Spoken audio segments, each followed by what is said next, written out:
نحمده ونصلي على رسوله الكريم أما بعد فقد قال الله عز وجل ولا تحسبن الله غافلا عما يعمل الظالمون صدق الله مولانا العظيم সম্মানিত প্রিয় দেশবাসী, আপনারা অবগত আছেন আজকে তথাগত শনিবারের রাত্রে বিজয় উল্লাস করা হয়েছে সিরিয়ার বুকে।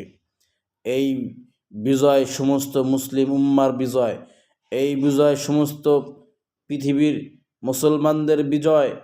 আল্লাহর হাবিব বলেছেন, এই বিজয় যখন শুরু হবে তারপর থেকেই তোমরা দাজ্জালের অপেক্ষায় থাকো। অতএব দাজ্জালের আর বেশি সময় নেই, অচিরেই দাজ্জাল আত্মপ্রকাশ করবে। অতএব আল্লাহ পাক রব্বুল আলামিন বলেছেন, ওয়ালা তাহসাবান্নাল্লাহা গাফিলান আম্মা ইয়ামালুয যালিমুন, জালেমরা যেই সমস্ত কর্ম করে তাদের কর্মের ব্যাপারে আল্লাহ